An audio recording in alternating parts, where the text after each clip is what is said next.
Bonjour à tous, alors on se retrouve aujourd'hui pour une nouvelle vidéo. On va parler donc de la pré-rentrée. Je vais essayer de vous inciter à en faire une.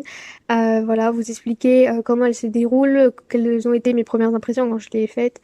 Un peu comment on se sent et tout, et surtout à quoi ça sert et qu'est-ce que ça nous apporte. Alors tout d'abord, on peut faire une pré-rentrée avec une prépa ou encore avec le tutorat. Moi, j'avais choisi la prépa parce que je voulais voir un peu comment elle marche en fait, quels sont les outils qui nous sont à notre disposition. Et je voulais réfléchir en fait si je la prends ou pas l'année. Au final, je l'ai pris l'année aussi. Mais sachez que le tutorat, ça se passe très bien dans certaines facs, ils ont des très bons tutorats. Et en plus, c'est en fait des étudiants qui travaillent avec les profs de la fac. Et les profs de la fac, c'est ceux qui vont écrire vos QCM. Donc c'est plutôt pas mal de travailler avec eux et de voir ce qu'ils nous proposent. Après, j'ai pas pu faire les deux parce que bah c'était à peu près au même moment. Et la prépa, ce qui est différent, bah, c'est que c'est des profs aussi, mais c'est pas ceux de la fac, c'est juste des gens qui travaillent. C'est un peu, c'est privé quoi, genre tu dois payer. Donc c'est pas toujours la même chose. Sachant que moi, mon année, il y a eu des petits problèmes dans le sens où il y avait une fusion en fait. Et du coup, ça veut dire qu'une fusion, ça veut dire genre entre deux universités. Donc en fait, il y avait le programme qui avait changé. Et il y avait des choses que j'avais appris après rentrer qui tombaient pas forcément, alors qu'au tutorat, bah eux, ils savaient que ça tombait pas. Donc voilà, faut regarder aussi par rapport à votre année, par rapport à votre université, qu'est-ce qui est le mieux. Mais voilà. En tout cas, du coup, quelles sont les premières impressions? Alors, moi, en tout cas, dès que je suis arrivée, j'ai vu l'ambiance et tout. C'était pas ouf, hein. C'était pas ouf. C'était plutôt une ambiance un peu glaciale. Tout le monde savait que c'était un concours, mais enfin, je sais pas. J'essayais un peu de parler avec des gens, mais ça marchait pas trop. Après, petit à petit, ça s'est un peu apaisé, comme faut le dire aussi. Il y a des groupes qui se sont formés, j'ai vu et tout, mais j'ai aussi essayé de chercher quelqu'un avec qui parler, mais en fait, faut pas trop, faut vraiment se concentrer sur soi.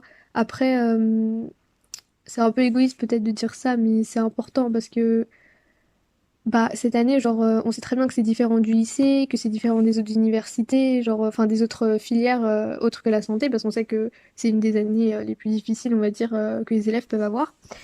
Les études de santé. On sait que c'est une année où tu as besoin de te concentrer sur ton travail, sur comment tu dois travailler efficacement, comment tu dois construire ta méthode de travail. Et en tout cas, moi personnellement, j'y arriverai pas, enfin, je n'y suis pas arrivée avec des personnes, j'y suis arrivée toute seule parce qu'il faut se concentrer sur soi et t'as pas le temps de travailler avec d'autres personnes. Après, c'est peut-être bénéfique, hein, certaines y arrivent. Mais c'est vrai que le piège dans lequel on peut tomber, c'est ah, lui il travaille comme ça, pourquoi moi je travaille pas comme ça? En fait, on se compare souvent beaucoup aux autres. Et ça, moi, j'aime pas trop. Du coup, je préfère j'ai préféré travailler seule. Mais c'est ce qu'il faut en fait, parce que la plupart des gens le font enfin, après voilà, c'est qu'une année enfin, je veux dire, c'est toi qui vas cocher les QCM le jour du concours, c'est pas parce que t'as un pote à côté que tu crois enfin, on peut pas, on peut pas tricher hein, de toute manière. Il faut vraiment faire les choses soi-même. Voilà, on peut compter que sur soi de toute manière cette année. Après, je dis pas qu'il faut parler à personne, il faut se renfermer, pas du tout. C'est important de parler aux gens, que ça soit une marraine ou un parrain, que ça soit une personne de la même année que vous, que ça soit pour ah, est-ce que t'as pris cette partie du cours? Est-ce que ça te dit que ce midi on mange ensemble? Des fois, c'est important aussi, quand même garder un certain genre être un peu sociable. Mais voilà, c'est pas non plus c'est pas non plus primordial, mais faut pas non plus être extrême quoi, aller de l'extrême à l'extrême, genre ça sert à rien non plus. Après je disais que voilà, en fait la pré-entrée elle va durer genre 2 semaines. Et en fait on est dans une classe avec avec genre une trentaine de personnes. Et en fait on a quatre matières, donc on va voir la biochimie, la biologie, la physique et la chimie. Donc on voit des cours en fait un peu comme enfin des polycopiés genre en PDF, et avec les profs on voit pas le cours mais on voit directement la résolution des QCM.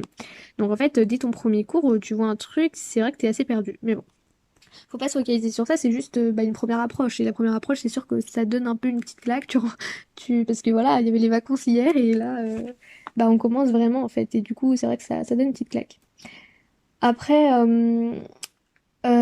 on essaye en fait pendant ces 2 semaines d'avoir du coup une première approche des cours, de commencer à savoir un peu la méthode de travail qui nous convient, enfin voilà, comment on travaille, parce que voilà, ça prend du temps à mettre en place, c'est pour ça que c'est bien de commencer en fait dès la pré-rentrée, ça nous donne une certaine avance. que ça soit pour nous-mêmes, dans notre tête, on est prêt, on est mieux prêt pour la rentrée, ou que ça soit par rapport aux autres, parce que oui, c'est une compétition, hein, faut pas l'oublier.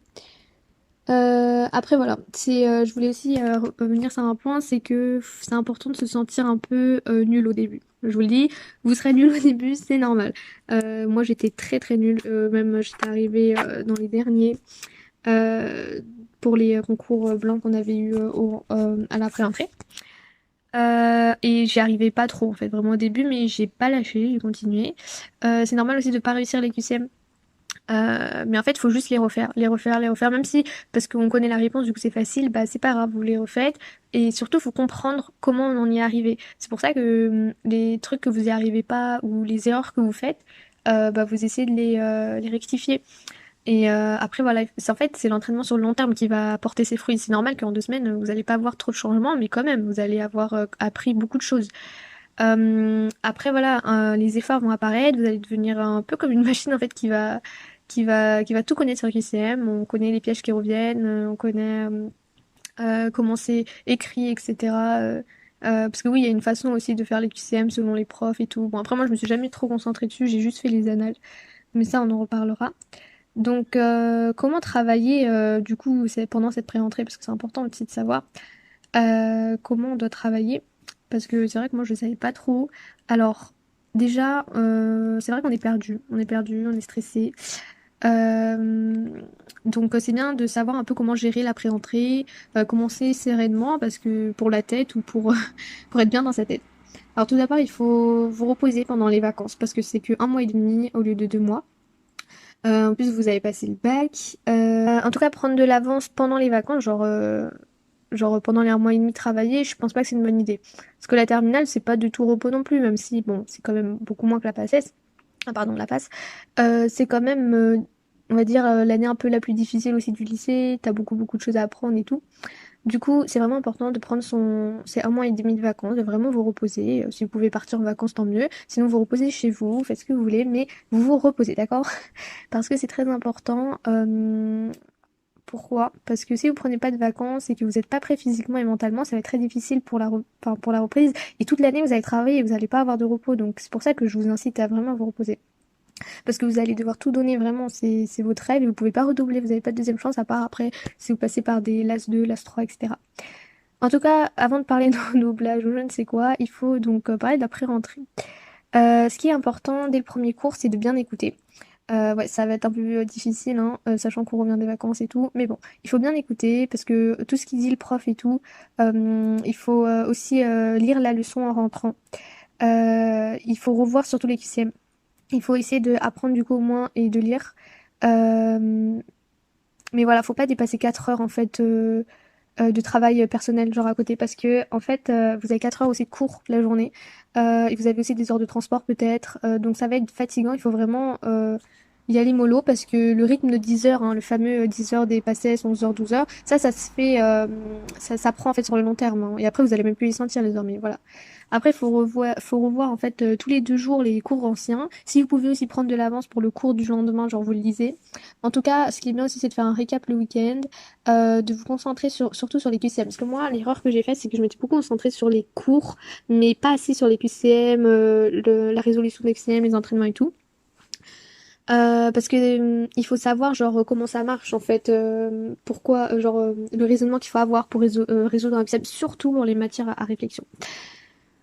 Au final, il faut donc savoir pourquoi on a eu faux dans ce QCM là, comment on résout du coup ce QCM là, puisqu'il est différent des autres. Oui, vous allez voir aussi qu'il y a des QCM qui sont très classiques, mais d'autres qui sont très rares. Donc franchement, on a de tout. Il faut beaucoup s'exercer pour que ça devienne aussi un mécanisme en fait, et que les matières à par cœur aussi, il faut apprendre. Mais après, ils s'entraînent. Mais après, si on s'entraîne pas, nos efforts vont peut-être pas payer. Donc c'est vraiment l'entraînement. Et c'est aussi important de se focaliser sur les choses essentielles. Vous savez qu'il y a des QCM qui vont revenir, c'est sûr qu'ils vont revenir, parce que c'est des classiques. Ça, faut pas les négliger. Par contre, les trucs qui reviennent peut-être tous les 5 ans, mais ça, limite, on s'en fout. C'est bien de comprendre, mais quand vous avez pas le temps, c'est bon, quoi. Après, moi, je pense que je vais finir sur un truc, c'est bah, le but de la pré-rentrée, en fait. Ça sert à quoi? Bah, ça sert à vous prendre de l'avance et qu'il faut pas perdre cette avance. Parce que voilà, ça vous permet de déjà avoir une première approche des cours que vous allez avoir cette année, une première approche des QCM, ça c'est très important parce que avant la pré-rentrée, bon, je savais pas du tout à quoi ressemblait un QCM, j'avais essayé de lire un, mais je comprenais pas comment fallait faire. Faut aussi adopter une méthode de travail, au moins savoir comment notre mémoire marche. Parce qu'une méthode de travail, c'est quoi en fait? Referai une vidéo spéciale sur ça, mais en gros, c'est comment je travaille telle ou telle matière et avec quel support, le temps que j'y consacre. En fait, c'est aussi un peu de l'organisation. Mais c'est aussi savoir comment nous on marche, notre cerveau marche, la mémoire aussi qui fonctionne sur nous, parce que tu as plusieurs types de mémoire. Tu vas avoir la mémoire auditive, la mémoire visuelle, et une autre, je sais plus le nom. En gros, voilà, c'est adopter un rythme aussi avec les transports, parce que moi j'avais en présentiel la pré-rentrée, donc ça me faisait en fait des cours, je me levais à 6h, je rentrais vers 14h, je retravaillais jusqu'à 18h, 19h. Après, le soir, je me reposais pour me réveiller quoi. Mais après, ce rythme m'a un peu cassé parce que du coup, la fac, c'était en distanciel. Du coup, je me réveillais un peu plus tard que 6h, mais voilà. Ensuite, les heures de travail, voilà, il faut vraiment vous organiser les heures de travail, les heures de repos, enfin le temps de repos, parce que le temps de repos est beaucoup plus court que le temps de travail, mais bon. À plus, ça nous permet quoi d'autre? Bah, ça nous permet de passer votre premier examen blanc.